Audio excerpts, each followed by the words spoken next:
తెలుగులో ఆఫ్ఘన్లో పెను భూకంపం 800 మంది మృతి 2500 మంది గాయాలు రిక్టర్ స్కేల్పై 6.0 తీవ్రత నమోదు కాబూల్ నుంచి పాకిస్తాన్ బార్డర్ వరకు కంపించినటువంటి భూమి పలు గ్రామాల్లోని ఇండ్లు భవనాలు పూర్తిగా నెలమట్టం భయంతో జనం పరుగులు రోడ్లన్నీ బ్లాక్ తీవ్ర ప్రాణ ఆస్తి నష్టం సంభవించినట్లు తాలిబాన్ సర్కారు వెల్లడి ఆఫ్ఘన్కు అండగా ఉంటామన్న భారత ప్రధాని మోదీ అని అయితే ఇచ్చారు. మిత్రులారా, ఈ భూకంపాలు ఈ కుండపోత వర్షాలు ప్రకృతి కనుక కన్యార చేస్తే మనం ఎవరం మిగలం తుడిచిపెట్టుకొని పోతాం మిత్రులారా.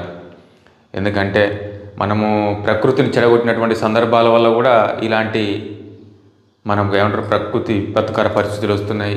ఈ అనేక రకాల పొల్యూషన్ పెరిగిపోవడం వల్ల ఈ అనేక రకాల కారణాలు కొంత కావచ్చు అన్నమాట. ఎందుకంటే మనం అడవులను కొండలను గుట్టలను నాశనం చేసి ఆ ప్రకృతిని చెడగొట్టేటువంటి ప్రయత్నం చేస్తే ప్రకృతి కూడా దాని తగ్గట్టు వాతావరణంలో మార్పులు గతంలో వానాకాలం వర్షాలు పడేవి, ఇప్పుడు వానాకాలం ఎండలు కొడుతున్నాయి, ఒక్కొక్కసారి కుండపోత వర్షాలు కొడుతున్నాయి, ఆఖరికి ఎండాకాలంలో కూడా విపరీతమైనటువంటి కుండపోత వర్షాలు కూడా పడుతున్నాయి. వాతావరణ పరిస్థితులు మారినాయి, మనకు ఇమ్యూనిటీ పవర్ తగ్గుతుంది, మనకు శ్వాసకోశ సంబంధిత వ్యాధులు అనేక రకాల క్యాన్సర్లు ఈ కెమికల్ ఫుడ్ మన ప్రకృతిని నాశనం చేయడం వల్ల మనమే వచ్చేటువంటి తరాలు నాశనం చేస్తున్నాం అనేటువంటి మనమైతే అనుకోవచ్చు మిత్రులారు. వచ్చేటువంటి తరాలు కాపాడుకోవాలంటే ప్రకృతిని కాపాడుకోవాలి.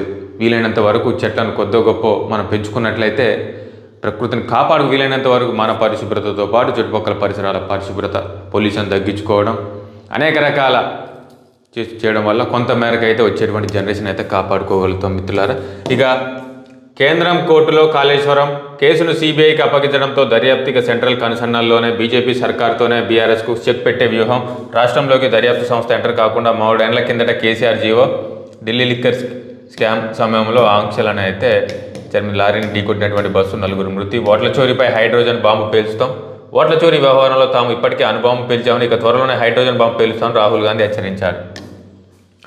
ఇక ఓటర్ లిస్ట్ అంటే చిత్తు కాగితమా, ఇష్టమున్న పేర్లు రాస్తామంటే ఎలా, విధి నిర్వహణలో ఈసీ విఫలం, ఇండియా కూటమి ఉపరాష్ట్రపతి జస్టిస్ సుదర్శన్ రెడ్డి.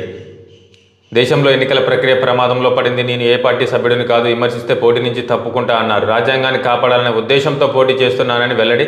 జాతీయ రాజకీయాల్లో ప్రమాదంలో తెలుగువారి మనగడ, సుదర్శన్ రెడ్డిని పార్టీలకు అతీతంగా గెలిపించుకుందామని పిలుపు. తాజ్ కృష్ణ హోటల్లో ఉపరాష్ట్రపతి అభ్యర్థి పరిచయ కార్యక్రమాన్ని అయితే ఇచ్చారు మిత్రులారా. ఇక తీవ్రంగా నష్టపోయినటువంటి జిల్లాలకు ప్రాథమికంగా ఒక్క జిల్లాకు 10 కోట్లు, సాధారణ నష్టం ఉన్నటువంటి జిల్లాలకు 5 కోట్లు, వరద నష్టంపై అధికారులు 2 రోజుల్లో రిపోర్ట్ ఇవ్వాలి. డిప్యూటీ సీఎం ఆధ్వర్యంలో ఢిల్లీకి వెళ్లి కేంద్ర మంత్రులకు ఇస్తాం. దెబ్బతిన్నటువంటి రోడ్లు, భవనాలు, చెరువులు, కుంటలకు రిపేర్లు. 2.36 లక్షల ఎకరాల్లో పంట నష్టం వాటిల్లినట్టు అంచనా. మంత్రులతో కలిసి కలెక్టర్లతో సీఎం వీడియో కాన్ఫరెన్స్. విపరీతమైనటువంటి లక్షల ఎకరాల్లో పంట నష్టమైనట్లయితే మనం చూసాం మిత్రులారా. మొన్న వరద బీభత్సానికి వాన బీభత్సానికి ఖచ్చితంగా కేంద్ర రాష్ట్ర ప్రభుత్వాలు నష్టపోయినటువంటి రైతులను ఆదుకోవాలని అయితే మనస్ఫూర్తిగా కోరుతున్నాం మిత్రులారా. చేతికి వచ్చినటువంటి పంట నేలపాలైతే ఆ రైతుకు నష్టం చెప్పలేనటువంటిది. ఆ 4 ఏళ్ళు రాష్ట్రంలో చదివి ఉండాల్సింది మెడికల్ కోర్సులో స్థానికతపై తేల్చి చెప్పినటువంటి సుప్రీంకోర్టు. తెలంగాణ ప్రభుత్వ జీవో 33కు సమర్థన. 9, 10, 11, 12 తరగతులు రాష్ట్రంలోనే చదివితేనే లోకల్ అవుతారని తీర్పు. గతంలో తెలంగాణ హైకోర్టు ఇచ్చిన తీర్పు రద్దు. సివిల్ సర్వీస్, పారామిలిటరీ, డిప్యూటేషన్పై వెళ్ళినటువంటి రాష్ట్ర ప్రభుత్వ ఉద్యోగులకు మినహాయింపు. ఇక బెదిరింపులకు తలగ్గం. ఎస్సీఓ వేదికగా పరోక్షంగా ట్రంప్కు జిన్పింగ్ వార్నింగ్. రాజకీయ ఆధిపత్యాన్ని తిప్పికొట్టాలి సభ్య దేశాలకు చైనా అధ్యక్షుడి పిలుపు. టెర్రరిజం ఓ సవాల్గా మారింది. కొన్ని దేశాలు ఉగ్రవాదాన్ని మద్దతు ఇస్తున్నాయని ఫైర్. పహల్గామ్ ఉగ్రవాద దాడిని ఖండించినటువంటి సభ్య దేశాలు పుతిన్ జిన్పింగ్తో ప్రధాని మోదీ భేటీని అయితే ఇది మంచి పరిణామం మిత్రులారా. వాస్తవానికైతే అన్ని దేశాలు కూడా ట్రంప్కు బుద్ధి చెప్పేటువంటి రోజులు అయితే త్వరలోనే ఉంటుందని అయితే మనము ఈ మీటింగ్ ద్వారా అయితే ఇప్పుడు ట్రంప్ పెట్టేటువంటి అనేక రకాల సుంకాలు, ఆంక్షలు ఒక బిజినెస్ మ్యాన్ మాదిరిగా తన ఆధీనంలో ఉండాలనేది ప్రపంచం మొత్తం ఆధీనంలో ఉన్న ట్రంప్ పెట్టేటువంటి ఆంక్షలకు ట్రంప్కు త్వరలోనే బుద్ధి చెప్పేటువంటి విధంగా అన్ని దేశాలు తయారు కావాలని అయితే కోరుకుందాం మిత్రులారా. ఎందుకంటే ఈ ట్రంప్ పెట్టేటువంటి ఆంక్షల వల్ల అక్కడ ఉన్నటువంటి స్థానికులు కూడా అతని మీద వ్యతిరేకత పూర్తి స్థాయిలో త్వరలోనే వచ్చేటువంటి అవకాశం అయితే ఉంది. ఇక బీసీ బిల్లులు ఆమోదించండి. గవర్నర్ కోరినటువంటి ఆల్ పార్టీ నేతలు, సిపిఐ బీఆర్ఎస్ నేతలు అటెండ్. బీజేపీ గైర్హాజర్. గిన్నిస్ రికార్డు లక్ష్యంగా బతుకమ్మ. హరీష్ సంతోష్ అవినీతి అనకొండలు. వాళ్ళ వల్లే కేసీఆర్కి ఈ అవినీతి మరొక కల్వకుంట్ల కవిత సంచలన వ్యాఖ్యలను అయితే చర్మితుల కుటుంబంలో తిరుగుబాటు. ఇక రాష్ట్రానికి చేరుతున్నటువంటి యూరియా నిత్యం 5,000 టన్నులకు పైగా సరఫరా. రాష్ట్ర వ్యాప్తంగా 32,000 టన్నుల స్టాక్. రైతులు ఆందోళన చెందొద్దన్నటువంటి అధికారులు ఈ వారంలోనే యూరియా కొరత అధిగమించేటువంటి అవకాశం ఉందని అయితే అర్థమవుతుంది మిత్రులారా. ఇక ఆంధ్రజ్యోతిలో మెయిన్ హెడ్లైన్ చదువుదాం. ఆంధ్రజ్యోతి వివిధ వార్తాపత్రికల్లో ఆంధ్రజ్యోతిలో చూసుకున్నట్లయితే ఉగ్రవాదంపై ద్వంద్వ ప్రమాణాలు తగవు. ఎస్సీఓ సదస్సులో పుతిన్ జిన్పింగ్లతో మోదీ. హరీష్ రావు, సంతోష్ రావు అవినీతి అనకొండలనైతే కవిత. డీజీపీగా శివధర్ రెడ్డి ఈ నెలాఖరున జితేందర్ పదవి విరమణ, కొత్త బాస్ ఎవరు అని అయితే క్వశ్చన్ మార్క్ అయితే ఒకటి ఇచ్చారు మిత్రులారా. ఇక నక్సలిజం ఓ ఫిలాసఫీ. ఆ భావజాలం నచ్చకపోతే వాదించి గెలవాలి, కానీ దాడి చేసి అంతం చేస్తామంటే కుదరదు. ఉపరాష్ట్రపతి అభ్యర్థి జస్టిస్ సుదర్శన్ రెడ్డి, తెలుగు బిడ్డ. ఆయన విజయం కోసం 2 తెలుగు రాష్ట్రాల్లో అన్ని రాజకీయ పార్టీలు ఎంపీలు కృషి చేయాలి. ఇక బీసీ రిజర్వేషన్ల బిల్లును ఆమోదించండి, గవర్నర్ కలిసినటువంటి ఆల్ పార్టీ నేతలు. ఓట్ల చోరీపై త్వరలోనే హైడ్రోజన్ బాంబు, ఆఫ్ఘన్లో భూకంపం. ఇక ఆరోగ్యానికి తీపి కబురు. తెలంగాణలో ప్రపంచంలో అతిపెద్ద FOS ప్లాంట్ నిజామాబాద్ సమీపంలో 2027 కల్లా నిర్మాణం. BIRAC సహకారంతో నిర్మిస్తున్నటువంటి రివిలేషన్ బయోటెక్. చక్కెరకు ప్రత్యామ్నాయంగా FOS వినియోగం. 20,000 టన్నుల సామర్థ్యం, 700 మందికి ఉపాధి అవకాశాలు. వరద నష్టంపై 2 రోజుల్లో సమగ్ర నివేదిక. ఇక నవ తెలంగాణలో చూసుకున్నట్లయితే 4 ఏళ్ల స్థానికత తప్పనిసరి. తెలంగాణలో 9 నుంచి 12వ తరగతి వరకు చదివితేనే లోకల్. ఇక సిబిఐ విచారణపై బీజేపీ ఏం చేస్తుందో చూద్దామని అయితే ముఖ్యమంత్రి రేవంత్ రెడ్డి. ఇక బతుకమ్మ కార్నివాల్, టూరిజం శాఖ ఆధ్వర్యంలో తొలిసారి బతుకమ్మ వేడుకలు.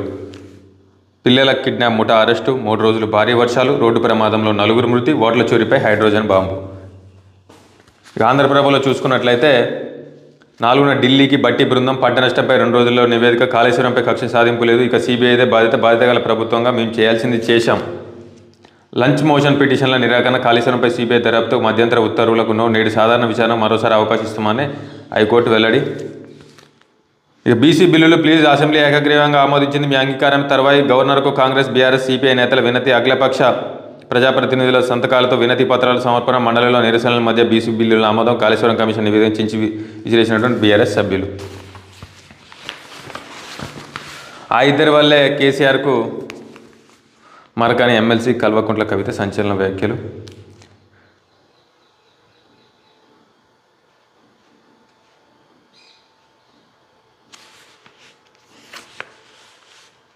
వైఎస్ రాజశేఖర రెడ్డి వర్ధంతి నేడు. నిరంతరం మనుషుల కోసం, పేదవాడి పెదవి మీద చిరునవ్వు కోసం బతికినటువంటి వైఎస్ రాజశేఖర రెడ్డి. ఆయన వెళ్ళిపోయి 16 ఏళ్ళైనా కోట్లాది గుండెలు ఆయన నిత్యం తలుస్తూనే ఉన్నాయి. అలాంటప్పుడు ఆయన వెళ్ళిపోయాడని ఎలా అనగలం? ఆయన మనతోనే మన ఆత్మగా ఉన్నాడని ఆ మహానాయకుడిని స్మరిస్తూ భూమన కరుణాకర్ రెడ్డి రాసినటువంటి ప్రత్యేక వ్యాసం. ఏ సవాల్కైనా సిద్ధం. నన్ను కొందరు నక్సలైట్ అన్నందుకు బాధపడలేదు. నేను ఇచ్చిన తీర్పులో వారు ఒక్క అక్షరం కూడా మార్చలేరు. ఇండియా కూడా అభ్యర్థిని కానీ ప్రతిపక్ష పార్టీల అభ్యర్థిని. ఎన్నికల సంఘం ఇదే ధోరణితో వెళ్తే ప్రజాస్వామ్యానికి ప్రమాదం అని అయితే ఉపరాష్ట్రపతి అభ్యర్థి జస్టిస్ సుదర్శన్ రెడ్డి. ఇక పెన్షన్ భిక్ష కాదు, ఉద్యోగుల హక్కు అని అయితే తెలంగాణ ఉద్యోగుల జేఏసీ. ఈనాడులో చూసి ముగించేద్దాం మిత్రులారా. కష్టకాలంలోనూ కలిసే ఉన్నాం, మన బంధం ప్రాంతీయ సుస్థిరతకు మూలస్తంభం. ఈ కాళేశ్వరంపై సిబిఐ విచారణ జరపండి. సిద్దిలాల దిబ్బగా ఆఫ్ఘనిస్తాన్. మసకబారుతున్నటువంటి ప్రజాస్వామ్య వ్యవస్థలో జస్టిస్ సుదర్శన్ రెడ్డి.